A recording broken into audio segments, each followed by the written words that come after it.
আসসালামু আলাইকুম, Nahid Swiss cooking রুমে স্বাগতম জানাচ্ছি। আজকের রেসিপি চুই ঝাল আর রসুন দিয়ে গরুর মাংসের রান্না। খুলনার এই ঐতিহ্যবাহী রান্নাটি খেতে দূর দূরান্ত থেকে লোক ছুটে আসেন, আর এটা খুলনার একটি ট্র্যাডিশনাল রান্না। তো আসুন দেখা যাক কিভাবে রান্না করা যায়। প্রথমে আমি এখানে মাংস নিয়েছি, মাংসতে হাড় এবং চর্বি সবটাই আছে। আমি একটু পাতলা করে ছোট করে কেটে নিয়েছি, যেহেতু আমি এখানে চুলাতে রান্না করব, সেহেতু যাতে দ্রুত সেদ্ধ হয় সেভাবে। এরপরে পেঁয়াজ, জিরা এবং শুকনো ঝাল একসঙ্গে পেস্ট করে নিয়েছি, সেই পেস্ট এর মধ্যে দিয়ে দেব। এরপরে আমি এর মধ্যে আস্তে আস্তে বাকি মশলাগুলো দিয়ে এটা একটু ম্যারিনেশন করে রাখবো। এর জন্য দিচ্ছি 1 টেবিল চামচ রসুন বাটা এবং 1.5 টেবিল চামচ আদা বাটা। দিয়ে দেব স্বাদ মতো ঝালের গুঁড়া এবং লবণ, আর এরপরে দিয়ে দেব আমার নিজের হাতে তৈরি করা মাংসের মশলা। এটা দিয়ে দেব 2 টেবিল চামচ পরিমাণে। এরপরে এটার মধ্যে আমি দিয়ে দেব আমার নিজের হাতে তৈরি করা টক দই। সাথে প্রথমে দিতে ভুলে যাওয়া যে হলুদের গুঁড়া, সেটাও এর মধ্যে একবারে দিয়ে নেব। দিয়ে খুব ভালোভাবে এটাকে ম্যারিনেট করে নিতে হবে। হাতের সাহায্যে খুব সুন্দর করে মাখিয়ে নিতে হবে, যাতে সব জায়গায় খুব ভালোভাবে মশলাগুলো পৌঁছে যায়। এভাবে ম্যারিনেশন করে মিনিমাম 1.5 ঘন্টা রেখে দিতে হবে। 4-5 ঘন্টা রাখতে পারলে খুব বেশি ভালো হয়।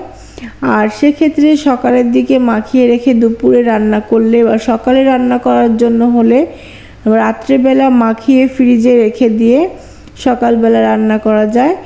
এরপরে এটাকে সুন্দর করে মাখিয়ে এরকম করে আমি একটি ভারী ঢাকনা দিয়ে ঢেকে রেখে দেব। আর এর পাশে আমি 6টা রসুন আর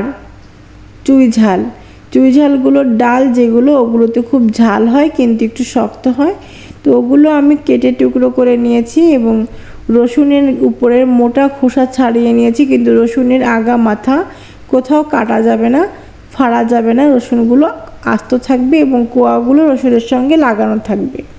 আপনি চাইলে আরও বেশি করে দিতে পারেন। তো আমি ধুয়ে এগুলো একটু পানিতে এরকম ভিজিয়ে রেখে দিয়েছি, এটা না করলেও চলবে। এরপরে আমি 1 কাপ খাঁটি সরিষার তেল দিয়ে রান্না করব। আর চুই ঝাল রসুন দিয়ে গরুর মাংস রান্না, এটা সরিষার তেল দিয়ে বেশি ভালো হয়। তো আমি যেহেতু গ্রেভি কম করব, এজন্য আমি পেঁয়াজ বাটা অনেক ব্যবহার করছি না, যেহেতু পেঁয়াজ বাটা দিচ্ছি এজন্য কুচানো পেঁয়াজটা একটু কম দিলাম। এই পেঁয়াজটা একটু বেরেস্তা মতন করতে হবে। তো ভালো করে ভাজতে হচ্ছে। আর সরিষার তেল যেহেতু, সেহেতু এটা দেখা যাচ্ছে না এর মধ্যে পেঁয়াজ আছে না কি আছে। তো নিজেকে স্প্যাচুলা দিয়ে উঁচু করে করে দেখতে হচ্ছে যে পেঁয়াজটার কোন পর্যায়ে সেদ্ধ হয়েছে। এরপরে আমি দিয়ে দেব আস্ত রসুনগুলো এর মধ্যে দিয়ে একটু ভেজে নিয়ে রান্না করলে খাবারের ফ্লেভারটা খুব সুন্দর আসে, খেতেও খুব ভালো লাগে। আর কাঁচা রসুনটা তরকারির মধ্যে দিয়ে দিলে তরকারির মধ্যে রসুনের ফ্লেভারটা একটু বেশি করে। সেই সাথে দিয়ে দিলাম কয়েকটা শুকনো ঝাল ফোড়নের জন্য। ফোড়ন হিসাবে শুকনো ঝালটা দিলে এর একটা সুন্দর ফ্লেভার আসে। তো এখন যেহেতু ভালো করে বেরেস্তা হয়ে পারেনি, এই অবস্থায় 3-4টা ফেটানো এলাচ এবং 4-5টা লবঙ্গ এর মধ্যে দিয়ে এটাকে আরেকটু ভেজে নিচ্ছি। আর ভাজতে ভাজতে ততক্ষণে পেঁয়াজগুলো কিন্তু বেরেস্তা হয়ে গেছে।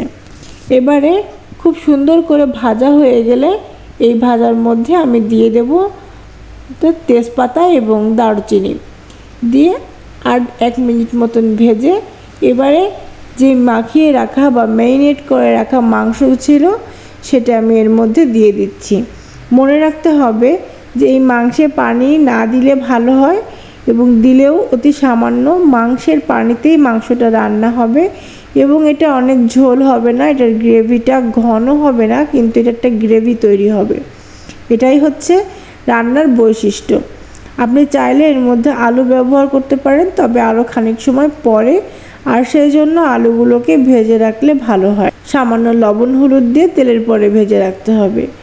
এরবারে ভালো করে মাংসগুলো নাড়াচাড়া করার পরে আমি যে মাংস বাটিতে রেখেছিলাম সেই বাটিটা ধোয়া, আর যে ব্লেন্ডারে মশলা বেটেছিলাম সেই ব্লেন্ডারটা ধোয়া। খুব সামান্য পরিমাণের পানি আমি এর মধ্যে দিয়ে নাড়াচাড়া করে নিয়ে এবারে হচ্ছে ঢেকে দিব আধা ঘন্টার জন্য। আধা ঘন্টা পরে যখন ঢাকনা উঁচু করব তখন দেখা যাবে এর মধ্যে অনেকটা পানি ছেড়ে দিয়েছে। তো ভিউয়ার্স, রান্নাটা ভালো লাগলে লাইক, কমেন্ট, সাবস্ক্রাইব করে পাশে থাকবেন, পাশে থাকা বেল আইকনে ক্লিক করে রাখবেন। আর যদি পেজ থেকে দেখে থাকেন তবে ফলো দিয়ে রাখবেন, তার আগে লাইক করে রাখবেন আমার চ্যানেলটাতে। আর কমেন্টে অবশ্যই জানাবেন রান্নাটা কেমন হলো। এবার খুব ভালোভাবে আর রান্নাটা করতে হবে উচ্চ তাপে আর ঢাকনা দিয়ে, কারণ আমি এখানে টক দই দিয়েছি। টক দই সাধারণত দেওয়া হয় না, এটা উচ্চ তাপে রান্না হয়, দ্রুত সেদ্ধ হয়ে যায়, একটা সুন্দর লাল লাল ফ্লেভার আর কালার চলে আসে ঝালের। এবারে এর মধ্যে দিয়ে দিলাম চুই ঝালগুলো। দেওয়ার পরে আবার মিনিট 20 এটাকে ঢাকনা দিয়ে ঢেকে রান্না করে তারপরে এটাকে খুব ভালোভাবে নাড়াচাড়া করে নিচ্ছি। ঝোল দেখতে পাচ্ছেন কি অবস্থায় আছে। আমি কিন্তু এখানে আর কোনো বাড়তি পানি দেইনি এবং এর ঝোলটা একদম শুকিয়ে যাবে না, কিন্তু হালকা ঝোল থাকবে, গ্রেভিটা হালকা হবে এবং তেল উপরে উঠে আসবে। এই পর্যায়ে যাওয়ার পরে এর মধ্যে দিয়ে দিতে হবে গরম মশলা। গরম মশলাটা একদম শেষে না দিয়ে সবসময় রান্না শেষ হবার মিনিট 5 আগে দেওয়ার চেষ্টা করবেন, যাতে করে এর ফ্লেভারটা খাবারের মধ্যে খুব ভালোভাবে চলে যায়। স্প্যাচুলা দিয়ে চারদিক খুব ভালোভাবে নাড়িয়ে দেবেন, যাতে করে পোড়া লেগে না যায়, দুর্গন্ধ তৈরি না হয় এবং স্বাদটা বেড়ে যায়। তো এই ছোট ছোট টিপসগুলো ফলো করবেন। খুব ভালোভাবে রান্নাটা যখন হয়ে যাবে এবং তেল উপরে উঠে আসবে, গ্রেভিটাও হয়ে আসবে, মাংস সেদ্ধ হয়ে যাবে, ঠিক এরকম একটা পর্যায়ে গেলে তারপরে রান্না শেষ হয়ে যাবে। রান্না শেষ করতে মিডিয়াম টু হাই আঁচে রান্না করতে আপনার সময় লাগবে 1.5 ঘন্টার মতন চুলাতে উচ্চ তাপে। তো এভাবে রান্না হয়ে গেলে রান্নার তেলটা ছেড়ে আসছে, দেখতে লাল লাল দেখা যাচ্ছে, দেখতেই পাচ্ছেন। এ পর্যায়ে আমি চুলাটা বন্ধ করে ঢাকনা দিয়ে রেখে দেব আরও মিনিট 20 মতন। তারপরে সার্ভ করে আপনাদের সামনে এনে দেখাবো কেমন হয়েছে। আর সবার শেষে আমি এটা ঢেকে দেওয়ার আগে ফ্লেভারটা একটু সুন্দর করার জন্য 3-4টা এলাচ চুলার পাশে রেখে দিয়েছিলাম। সেই এলাচগুলো থেতো করে এর মধ্যে দিয়ে নাড়াচাড়া করে তারপর ঢেকে দেব, তাতে করে মাংসের ফ্লেভারটা আরও সুন্দর একটা ঘ্রাণ আসবে, আর সেই ঘ্রাণে মুখে পানি চলে আসবে খাওয়ার জন্য। আর এটা খেতে আপনাকে কোনো নামি দামি রেস্তোরাঁয় যেতে হবে না। তো এই ছিল আজকের রেসিপি। দেখা হবে সামনে অন্য রেসিপি নিয়ে। সে পর্যন্ত সুস্থ থাকবেন, ভালো থাকবেন। আল্লাহ হাফেজ।